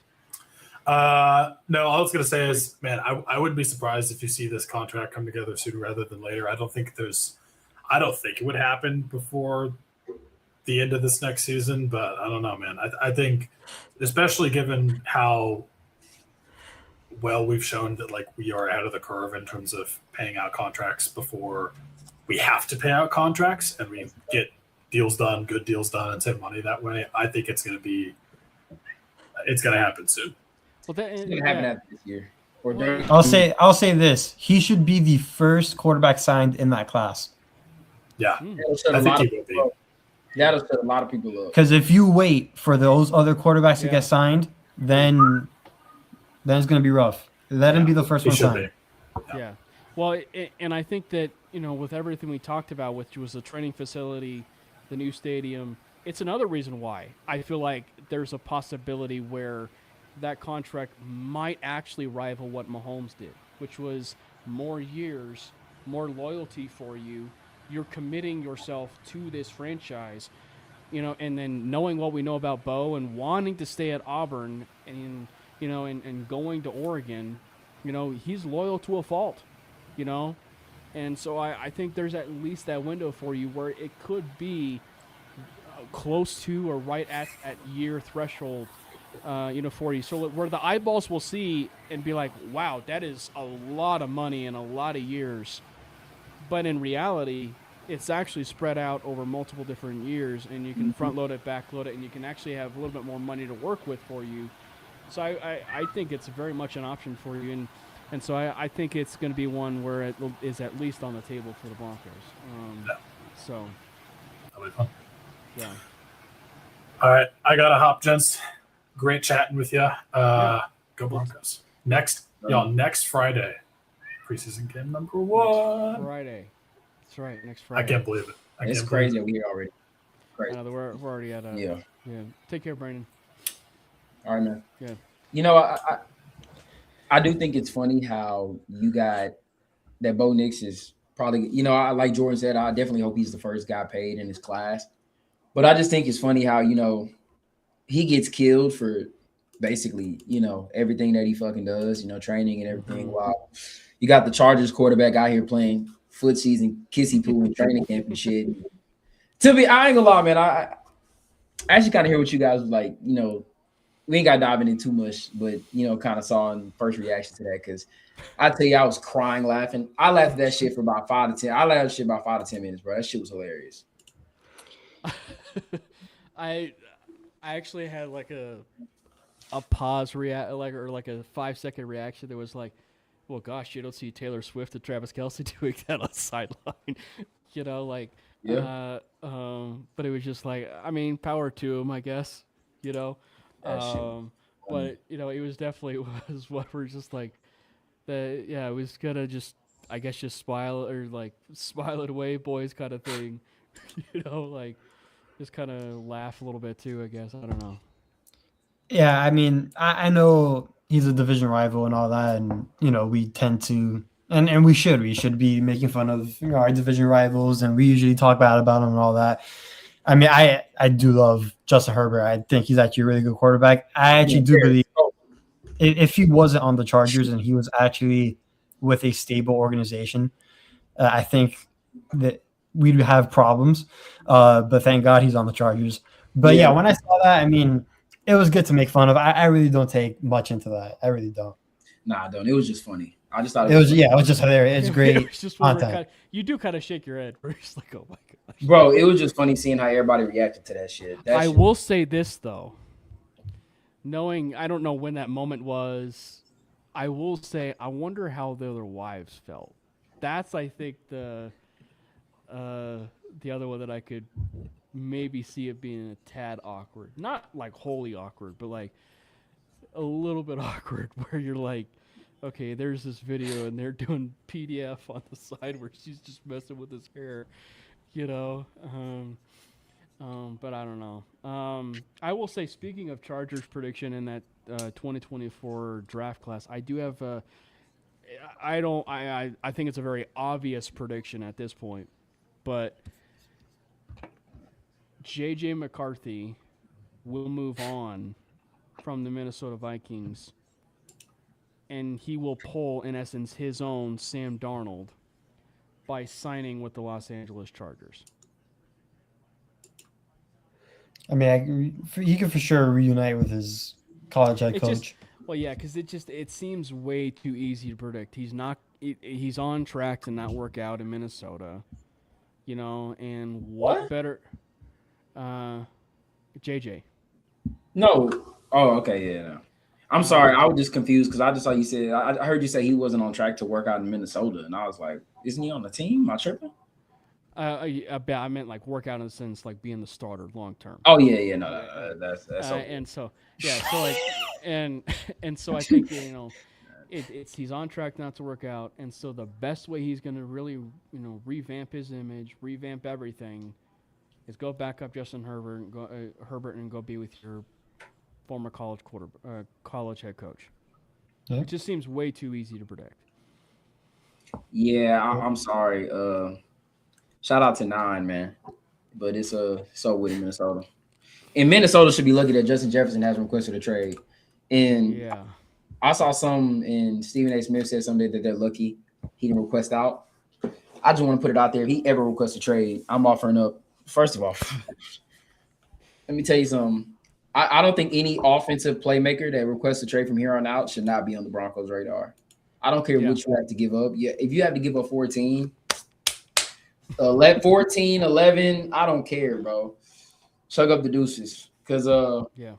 Super Bowl window is here, bro. It's actually crazy to see where we was. Like I remember me and Jordan doing those episodes where you got our shit destroyed 70-20, bro. Like that shit was crazy. And just to see where we are now, like it's just like Yeah. holy crap. But I do remember the draft time, man. And I remember there were some Bronco people who actually thought we should draft JJ McCarthy, and I was never on that train. I admittedly, Jordan knows. I admittedly was one of the people that actually really liked JJ. Me But it was too. one. But it was one where it's just like I didn't see this fall off. Like I didn't see this kind of fall off, if you will. I mean, It's I just knew, hard to translate. but I will say this, and this is kind of a funny Sam Darnold conversation, lumping it all together. It goes to show you that I understand Minnesota's understanding not going out and signing Sam because you just drafted JJ and you want to see what your future holds and everything. So I understand that logic. But there's also that window for you where you probably should sign Sam Darnold to that exact same deal that he signed, right, with Seattle, like when he signed, right? So you at least have a window for you where you can still groom JJ and you have Sam Darnold with you for at least a couple more years, and then you can go with that. So, by the way, we would be remiss if we didn't talk about the defense. We haven't actually talked about the defense as much. When it comes to training camp, obviously the defense has been winning the day in terms of Broncos training camp. I want to do a little bit of a full disclosure here, though. More often than not, every single training camp, probably with any sort of team in the National Football League, defense will always win the day. Defense will always win the day. That said, though, the Broncos defense in training camp has been absolutely insane. So, J-Mac, you're the guest of the studs that has really kind of stood out for you. Who surprised you? That's kind of really kind of stood out and been a stud for the Broncos defense so far, at least through a week of training camp. Yeah, I think hearing the stuff about Wazirike was kind of crazy. Like hearing now he's just like destroying people, destroying our offensive line. He's one of the best in football. I think that's kind of been the surprise. I've been really eyeing linebacker, seeing with Murdoch and Torian York. I've been seeing they've been doing good things on like the second, third team and everything like that. Riley Moss, I think, has also been a guy where he's in a contract year, so I expected him to come out. Like I fully surprising, but not surprising.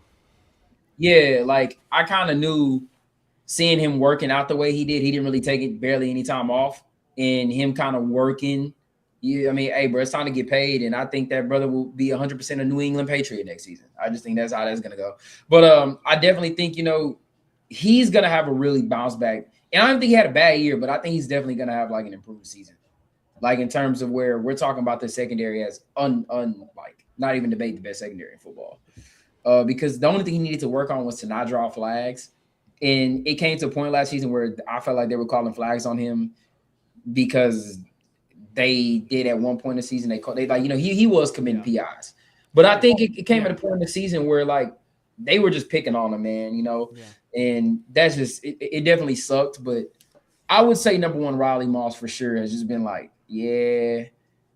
He about to have one of those years, bro, where he's gonna have the Broncos be like, damn. It's kind of like gonna be like one of them JFM, like the JFM situation. Yeah. I believe that's just my opinion. Where I think he's gonna have one of those years, gonna be like, bro, we can't pay him, but like, damn, you really wish you could. Yeah, bro, he's making it insanely hard because I definitely think by the time this season ends, he's definitely gonna be a top 10 free agent. Like how the NFL comes with their top free agents.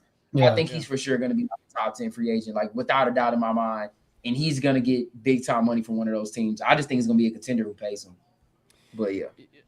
Jordan, you and I have the conversation when it comes to Riley, where we clearly, accept the fact that there's stuff he needed to work on, right? Not being as grabby. But the way that we always said it was, we also felt like he's overhated. Right, like he also feels like he's overhated by a lot of Bronco fans, But we also understood, when there's pass interference penalties and stuff like that, and fans are shouting from the rooftops of like, "Oh, here goes Riley again," you know. So like, but I just think that there were moments where still like Riley, you still kind of have to put it in like the reflectiveness of where Riley is now and compare it to some of the other corners that have been cornerback two before him, right? Like, I mean, it hasn't necessarily been like the same turnstile for like right tackle or right now middle linebacker or even tight end right now. But it's just like, Michael Ojemudia was there. Phenomenal rookie year, right? Phenomenal rookie year. He was tops in the league when it came to forced fumbles, right? Also came from Iowa, But then that second, third year came, and he bombed. He just did not work out, right? And the other corner that's escaping me, Damari Mathis. Damari Mathis was the same way. He had a great rookie year. Hey, Like- gave like- me That flashbacks. was Max boy.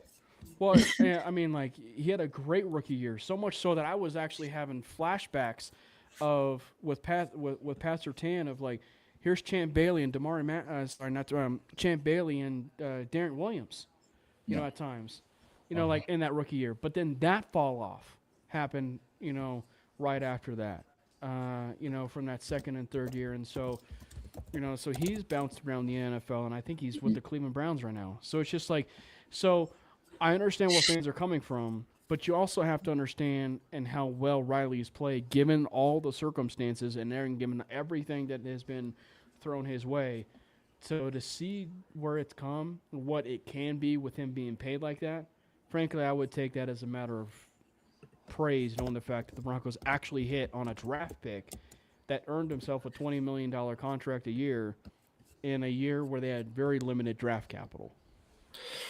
No, yeah, I mean that's one good thing about the Broncos, where as of late it seems that they've been nailing their draft picks and they've been getting that second contract, or at least they're on their way of getting those second contracts, and that's how you really determine if it was a good draft pick or not. If they can get to that second contract, that's how you know they did well.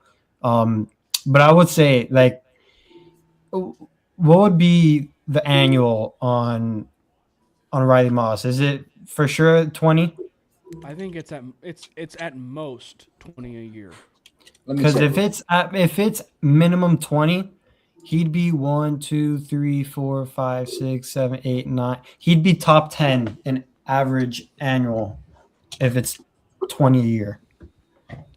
Well, So right now they got him. His market value spot track is, they said it's 15. It's between 15 to 18.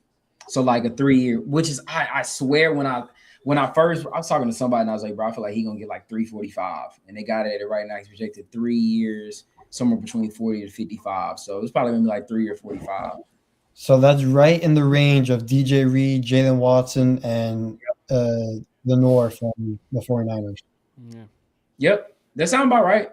And I just think Raleigh, I just think it's tough because he's like the most targeted corner in the league, and I think he does. I ain't gonna lie, to be honest with you. Yeah, he gets the flags, but to be honest with you, bro, some of them throws that gets made on him are fucking ridiculous. Like, I just be like, bro, I ain't gonna lie to you, there was nothing else he could do.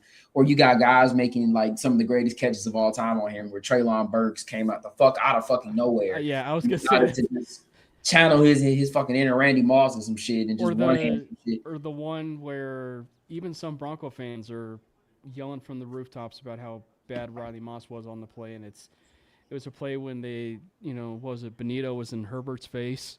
Oh, literally in Herbert's face, and and he's draped all over Quentin Johnston, and it's like, what do you want him to do? It was Keenan, bro. I remember that throw. He broke out of a Zach Allen sack, and that throw was crazy. But nah, I just think it's gonna. I just see it, bro. I'm sorry, like I just see him having a really good year, and I think it's gonna be tough to pay him. Just giving off like with the who've all we paid on the defense, having to pay both edge rushers, just basically reshoring that defensive line. But I do think the good thing about it is that if you're the Broncos, you don't really have to go out and do something crazy at corner. And I think you can literally, you got Abrams Drain, you still got Jade Barron, you still have that depth there. So I think, you don't have to like, yeah, you're losing a really good player because I definitely think Riley Moss is one of the. I'll give him top 15, maybe top 20, but I could put him higher than that. On like because there are stretches Some where teams, he doesn't. yeah. Yeah, there are stretches where he doesn't give up anything, bro, and it's like, hey, bro, come up clutch. But I just think it's gonna be one of those things where he's about to ball out because it's a contract year. He knows probably Denver's probably not gonna pay me. Like they didn't pay everybody else. I'm probably the odd guy out here, and it's just tough, man. But yeah, I do want to bring up one thing though. I'm so sick of Zach Allen getting like criminally underrated on these lists that are coming out. Oh yeah. First team all pro for fucking what? Like, what was the point of like? I just don't get how he gets voted first team all pro, which is like what back-to-back years, or he's been all pro 2 years in a row. I don't know if he was first team in 2024 through 25. I can't remember what he was, but I just find it hard to believe how this guy is a first team all pro at D tackle and he's ranked at most lists. Like, I think Bleacher Report had him at what 10, or I saw something had him at 10. Yeah, at 10. I'm like, bro, I like, how is Kobe Turner better than him, bro? Like, how is It's crazy. Metabuke from Baltimore. Yeah, bro. It's just like, well, to your point, and Dexter Lawrence, like what the fuck are we doing? Dexter Lawrence is really good, but like he had a down year last year, so like you should also, half a sack, by the way. Yeah, so it's just like you should like, because he had a down year, you should prop up the person who's been relatively consistent even in his days with Arizona. So, but like, look, and to your point, we're not gonna harp on Madden rankings because like, yeah, I don't care about Madden. But I do find it hysterical to your point because like Madden ratings is in that somewhat of a same conversation where Madden is just hysterical. Obviously, Madden officially, if you're an MVP Plus member, it officially dropped today. But like, I just find it so funny. The Broncos are a top 4 overall team in Madden, but you go check the lists of the individuals that are ranked, if you will, in that.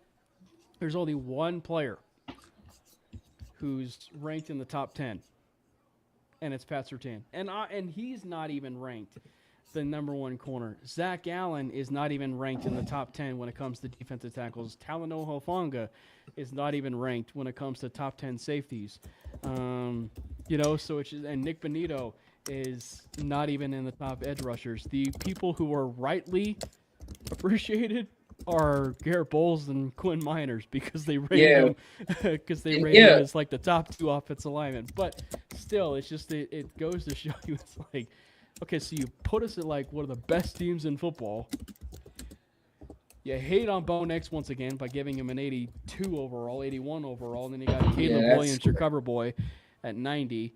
And it's just like I just don't see that. Yeah, like I'm with you, bro. To be honest, I'll say Madden can go eat something, bro. I don't understand how Pat Surtain can legit win Defensive Player of the Year and not be ranked 99, and then come back the next season where he doesn't have a down year. And now Christian Gonzalez is just better than him. I just think that's fucking ludicrous. And I want to wait. Has Christian Gonzalez been named on the top 100? He has not. Let him be ranked higher than Pat Surtain. I don't think the players are going to do that. I think the players know better. I don't know. The players know who's the best corner. I mean, especially the receivers. I mean, I'm just at a point where I'm like, I just don't get how Hufanga doesn't make the list, and he's all pro. Like, I mean, I get it's a player voted list, but like, you cannot sit here and tell me Kevin Byard is better than fucking Talanoa Hufanga, bro.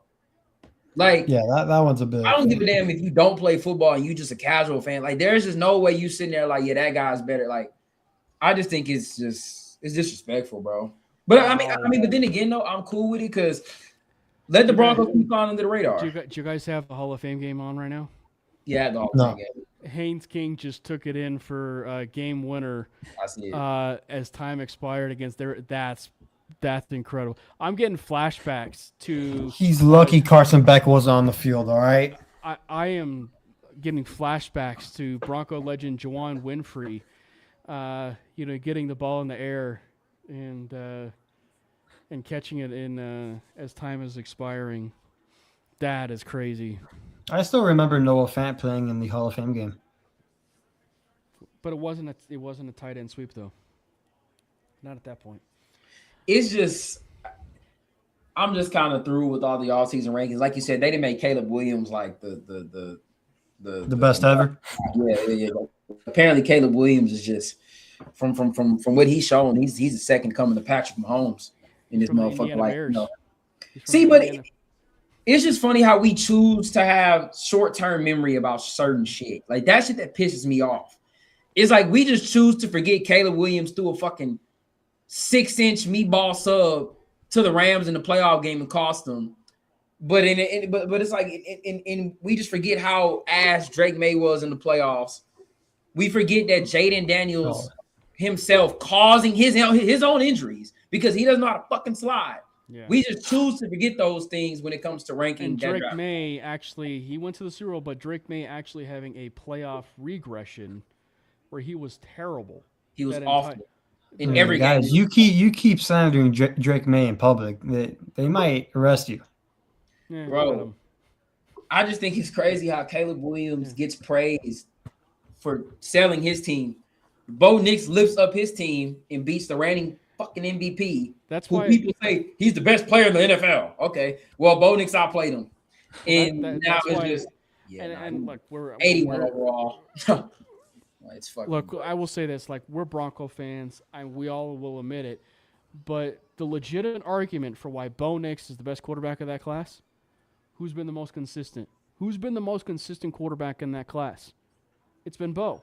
Yeah, Jaden won Rookie of the Year and argumentative sake, whatever, had a better year or an equal year, if you will, for Bo. What happens this year? Drake May plays like an MVP kind of candidate, but still, Caleb had a down year in 24. May had a horrendous year in 24. But who's been the most consistent? Bo Nix. Right? I don't think it's just like, yeah. So it's just, so it's just one where it's really diabolical the way that a person's mind works.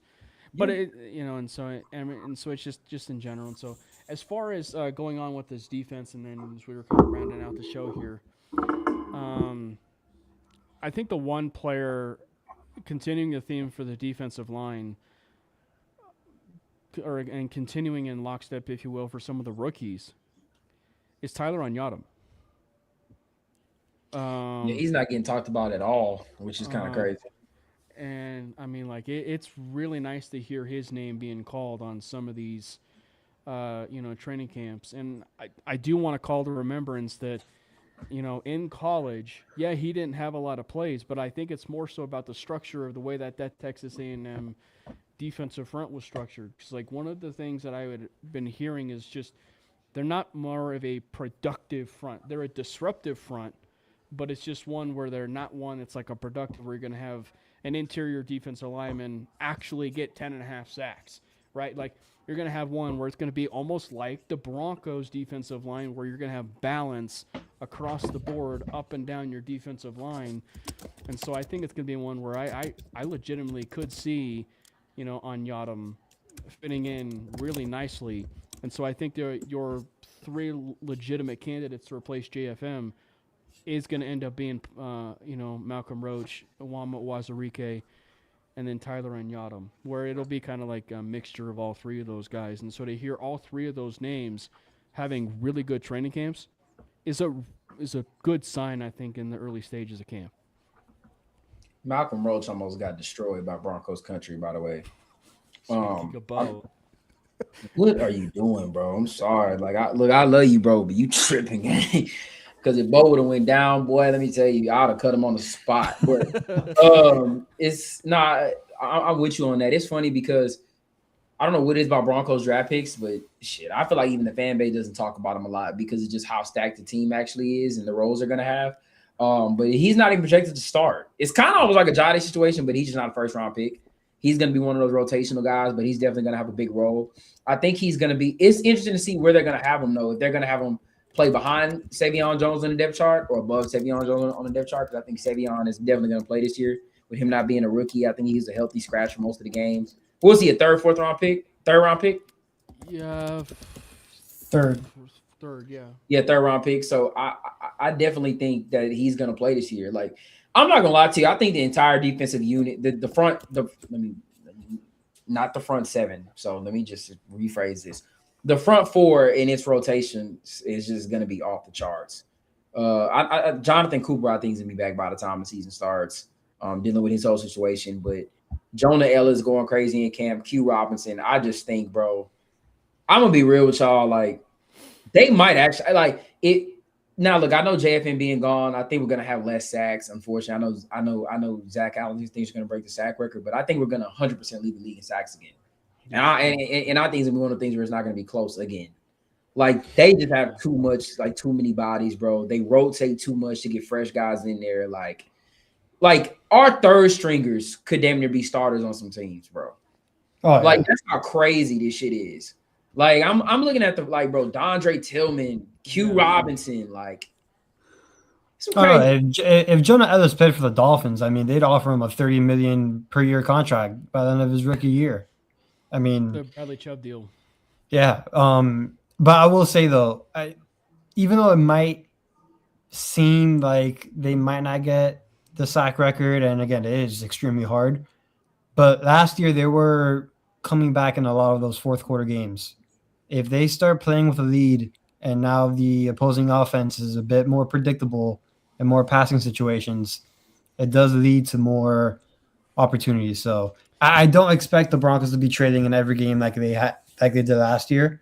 So I think those opportunities are going to arise. The other thing I was going to say too is I know there's there's relatively good balance on that defensive line in terms of sack numbers and hurry numbers and stuff like that.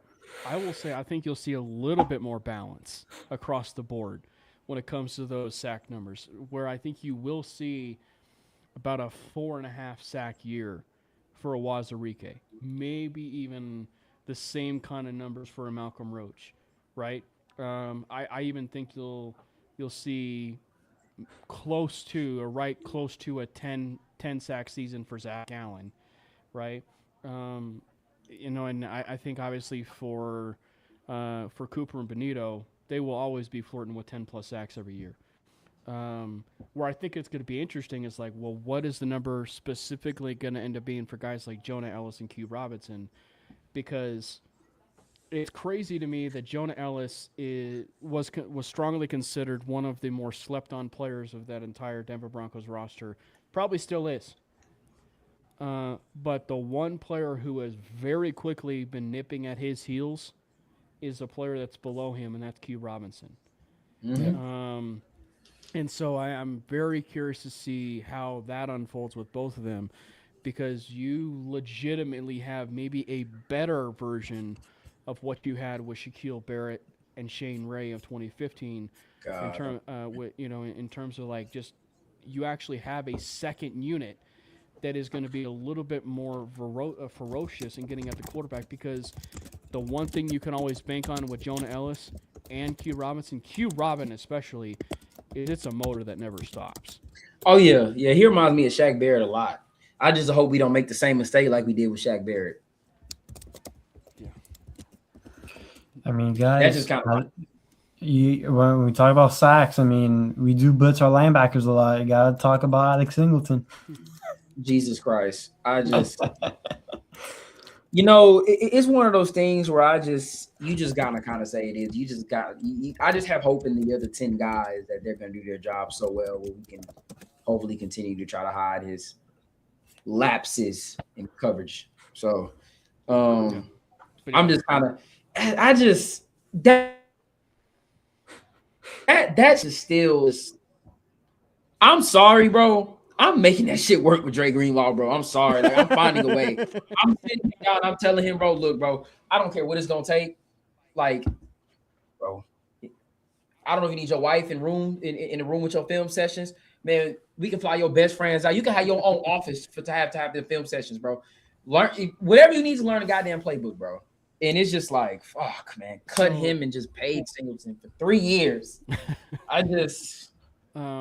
So as far as moving forward, and we're looking at the preseason game where the Broncos will be playing the Atlanta Falcons, where they will be missing Jalen Walker because he unfortunately had an ACL tear. So obviously, Jordan, you and I will talk, and Brandon and I will be talking about that next week as we're previewing the Friday game. But maybe just do like an initial one for you, J Mac. Yeah. Who is a player? I know we talked about like a player you were most looking forward to in just the entirety of the preseason, but specific to that game, upcoming here because it is the first one that you're most excited to see.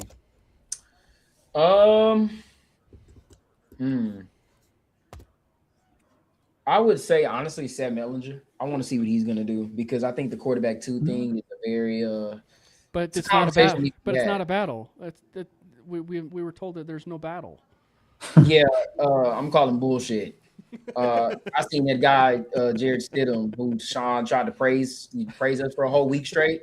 I seen him cost us a trip to the goddamn Super Bowl by just doing stupid shit you could do. So I definitely think Sam Ellinger.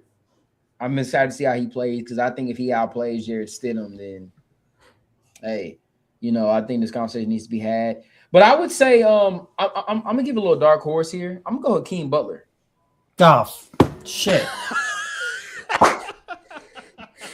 Got you, bro. I definitely have to say Hakeem Butler. Hopefully, we see something in him that can take our minds off a little Jordan Humphrey. He's another guy where I think it's kind of interesting with him because him being with his frame, being like 6'5", 6'6", I think it's gonna be interesting to see whether or not he makes the team or not. Because Sean loves those bigger guys. Hell, at this point, I'll moving to tight end if you got to. Because his tape in the I think it was the XFL he was in is pretty good. But definitely, I'm excited to see him. So I would say those two. Jonah Coleman, obviously, but he's like kind of the obvious one. But I definitely think Hakeem Butler and Sam Ellinger I'm gonna be looking at. Sorry, Jordan. Well, yeah, mine was Hakeem Butler because not only is he a big body, but he's actually fast, which separates him from the other big body wide receivers that we have. But if I were to pick another one, I'd go with Jellis Skinner, one of my other boys. I need to see that leap. He needs to get those opportunities. You're getting the Skinner theme. Like I believe him. I believe in him. I do. I think Miles Scott is coming for that backup safety spot, bro. I ain't gonna hold you. I think we'll be on the team as a special team captain, though, 100%. They're gonna have like 5-6 safeties again. Yeah. And Devon Key is gonna be one of them, and then like Miles Scott, and it could be Miles Scott and J.L. Skinner. Yeah, because I don't think Tyson Anderson are only free agent signing. Which I find so funny because what happened last year, they signed J.T. Gray, they signed Sam Franklin. Forgot about him. They signed special teams. They signed special teams aces, and they are really bad when it comes to special teams. I forgot bro even existed. No disrespect. Yeah. I forgot all about JT Gray. That man got a good tour of the facility and the old one. I think for me, obviously, not taking some of the positive ones, I will say Daredevil, Red Murdoch. Yeah, that's a good one. I think this just environment it breeds stuff for him, and so I think Daredevil, Red Murdoch, I think is going to have something up his sleeve. And I said before, one of my hot takes for their bold predictions, if you will, for the season is he will have 300 plus snaps this season. God damn shit, he better be a special teamer because he did. I think he will be, and so like he'll have a special team role, and then at the end of the season, that's where you'll see more opportunities for him because, right, one of the biggest things we want to see this defense do, turn the ball over. And so I think that he's going to be one of those toys at the very end of the year where they'll use him. And the other bold take, future take, if you will, is I see our future duo being Taurine York and Red Murdoch down the line. Yeah, I mean, I hope it's that. But I think it's interesting because right now they got him as the third linebacker on the depth chart. So I think it's really interesting to see. With Drew Sanders being the fourth and Taurine York is kind of like one of the last ones. But I definitely think it's interesting to see about Red Murdoch. Yeah. Drew Sanders. All right. We're going to wrap up the show. Before we leave, J-Mac, why don't you shout out all the work that you're doing because you were just booming, doing a whole bunch of stuff right now. Mm-hmm. You're not as active as much anymore on the Twitter wire, but you are certainly active when it comes to like short form, TikTok clips, Instagram clips, where you're even sitting down with even former Denver Bronco players and stuff like that. It's just go ahead and plug some of your stuff and everything that you've been working on. Yeah, appreciate it. Yeah, man. Shout out to the podcast I have, Orange Crush Hour. We're gonna be moving to in person for the season. Me and Jerry, shout out Free Broncos. We did a lot of good stuff this offseason, getting interviews with former players and stuff like that. Shout out Deontay Spencer and Deshaun Williams for giving us that opportunity. Going out to them and doing those interviews. But yeah, during the season, man, we got a lot of stuff planned. I'm definitely getting back into posting more just about, the entire league and everything like that, getting back into that. But I just been growing that platform as much as possible. But yeah, man, shout out Orange Crush Hour, man. Y'all go follow it on Instagram, subscribe to the YouTube and everything like that. Follow the TikTok and everything. Yeah, but we have an interview coming up towards the end of the month, and it's probably going to be the biggest one that we had so far. So, I'm definitely excited. I'm just excited for the season. I'm just glad the Broncos are good. You know what I'm saying? I'm just glad the Broncos are good again. And, but it's definitely funny seeing like Broncos country, like be active again. It's definitely funny, but yeah, man, thank you guys for letting me come on again. I'm always down to come on, I love you guys. So, and I love the show. So, yeah. Well, no, I'm not going to put you on the spot. How often have you been listening and watching the streams, knowing how busy you are? Yeah, I mean, no, so like I watch YouTube a lot. So like usually a lot of my free times when I'm watching stuff is YouTube. So I see you guys come across and I always come in the chat and try to troll y'all a little bit. But you guys, y'all guys be locked into the show. But I always try to come in and show you guys just a little bit. Nice. Because it's always you got to troll Jordan, right? Like, oh yeah, no, 100%. You know what I'm saying? But and this is for Jordan. I do want to just give a shout out to Brad Stevens. I think Stevens doing a hell of a job over there. Yeah, managing the Boston Celtics. I ain't gonna lie, hey man, y'all team look like a real title contender. You got 2 MVP candidates. You know what I'm saying? So shout out to the Celtics. We signed the guy that can't shoot free throws. Yeah, man. But yeah, no, man. I really do appreciate y'all coming on. For letting me come on. And wow, we're really just like the last question I do have for you. I got one more question for y'all. All right. Taysom Hill. No. For me, I think it's a no-brainer. I would bring him along. Jordan, love you, bro. Absolutely. Yeah, man. No. Bring him in, bro. No. I'm sorry. I don't see how it would hurt. No. Why? Staff member? Yes. Staff member is great. Bro, he's arguably better than Evan Ingram. He's a better athlete than half of our offense. But I just 35, 36 years old. He's already 1 year closer to an AARP contract. I mean, like. But I ain't gonna. But bro, he'll be one of the best playmakers we got. Okay, like right now. What Cam thinks about Taysom Hill in 2026 is kind of similar to this.